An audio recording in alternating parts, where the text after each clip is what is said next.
আজ আমাদের ৩৯ দিন অতিবাহিত হয়েছে। আজ আন্দোলনের আর ৫ দফা দাবি স্বচ্ছতা এই দীর্ঘ বিষয়ে বহু অগ্নি পরীক্ষার সম্মুখীন হয়েছে। রাজনৈতিক উদ্দেশ্য প্রস্তুত ব্যবহারের চেষ্টা, বিচার নয়, মিথ্যে অভিযোগ, ইমেল, অডিও ক্লিপ নিয়ে আমাদের মধ্যে বিভেদ সৃষ্টি করা এবং আমাদের আন্দোলনকে কালবিলম্ব করার চেষ্টা হয়েছে বারবার।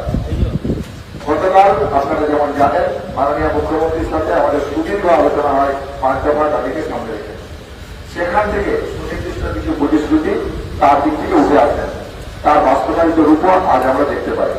আমরা খুব স্পষ্টভাবে জানিয়েছি, অবাধ ন্যায় বিচারের পথে যে বাধাগুলি ক্রমাগত এসছে এবং যার জন্য জাস্টিস আসতে এতটা দেরি হচ্ছে, ঠিক সেই কারণে আমরা CP, DCP north, DCP central, DSH এবং ডিএবি এই ৬ জনের বিরুদ্ধে পদক্ষেপের দাবি রেখেছিলাম।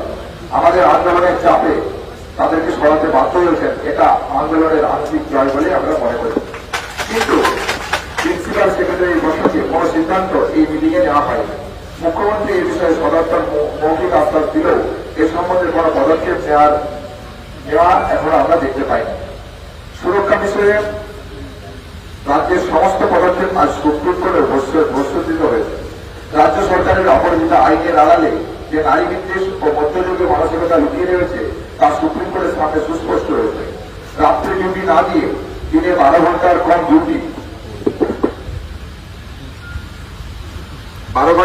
ডিউটি এবং তাদের স্বাধীনতায় হস্তক্ষেপ করে নারী পুরুষের মধ্যে বিভেদের যে সৃষ্টি, তা আমরা মনে করি মহিলাদের সুরক্ষার পরিপন্থী এবং এই বিধান অবিলম্বে সরিয়ে নেওয়া উচিত বলে আমরা মনে করি। রাজ্যের সুরক্ষা সম্বন্ধে দ্বিতীয় পদক্ষেপ এবং 7 দিনের ট্রেনিং এর সিভিক ভলেন্টিয়ারদের নিয়োগ করা নিয়েও একেবারেই উপযুক্ত নয় তা আমরা মনে করি এবং যা সুপ্রিম কোর্টের সামনে স্পষ্টতই এসছে। এবং 100 কোটি টাকা বিনিয়োগের কথা শুনিয়ে হাসপাতাল নিরাপত্তার যুক্তি খাড়া করা হচ্ছে, তারও কোনো খতিয়ান রাজ্য দিতে পারেনি। আমরা আমাদের 4 নম্বর দাবিতে আগেই বলেছিলাম, রোগী স্বার্থ তথা স্বাস্থ্য পরিষেবা সুনিশ্চিত না করা গেলে শুধুমাত্র নিরাপত্তা বাড়িয়ে হাসপাতালগুলিতে ডাক্তার, নার্স, স্বাস্থ্যকর্মীদের সুরক্ষা সুনিশ্চিত করা সম্ভব নয়। আমরা সেই জায়গা থেকেই কেন্দ্রীয় রেফারেল ব্যবস্থা সুনিশ্চিত করা, যথাযথ সংখ্যাতে নার্স, স্বাস্থ্যকর্মী, জিডিএ নিয়োগ, চুক্তিভিত্তিক কর্মী নিয়োগ বন্ধ করে স্থায়ী কর্মী নিয়োগ, সমস্ত সিঙ্গেল পিক ব্যবস্থা চালু করা, পেশেন্ট কাউন্সিলিং এবং প্রফেশনাল কাউন্সিলিং নিয়োগ করা সহ একগুচ্ছ দাবি আগের মিটিংয়ে আমরা রেখেছিলাম। হাসপাতালগুলিতে বেড নিয়ে দুর্নীতি, জীবনদায়ী ওষুধ পাওয়ার যে সমস্যা, সাধারণ মানুষকে নিত্যদিন এগুলির সম্মুখীন হতে হয়। আমরা সুরাহা চাই এই সমস্ত সমস্যার। নিরাপত্তা সহ এই সমস্ত দাবিগুলিকে সমস্ত সরকারি হাসপাতাল এবং মেডিকেল কলেজগুলিতে লাগু করার জন্য আমরা কলেজ ভিত্তিক টাস্কফোর্স গঠনের দাবি জানিয়েছিলাম মুখ্যমন্ত্রীর কাছে। অথচ এই বিষয়ে আরো আলোচনা প্রয়োজন আছে বলে এই গুরুত্বপূর্ণ বিষয়টিকে শুধুমাত্র একটি রাজ্য স্তরের টাস্কফোর্স গঠনের আশ্বাস আমরা পেয়েছি। কি করে এই দাবিগুলো পূরণ হবে, কিভাবে টাস্কফোর্স মেডিকেল কলেজ এবং হাসপাতালগুলির বিভিন্ন স্তরে প্রয়োজনীয় রদবদল ঘটাবে, তা এখনো আমাদের কাছে অস্পষ্ট।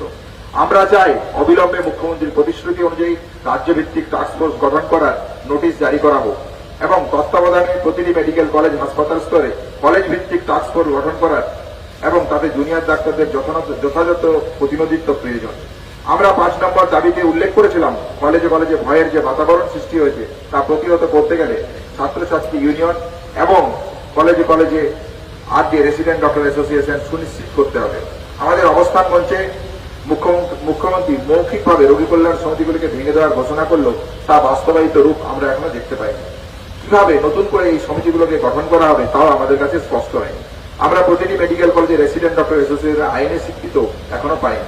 আমরা দ্রুত এই দাবিগুলি পূরণের দাবি জানাচ্ছি। আমরা চাইছি দ্রুত রাজ্য সরকারের হস্তক্ষেপে পদক্ষেপ করে আলোচনার মাধ্যমে আমাদের উপযুক্ত দাবিগুলি পূরণ করা হোক। আমরা কাজে ফিরতে চাই। আমরা চাই অতি দ্রুততার সাথে এই অর্থ ব্যবস্থাটা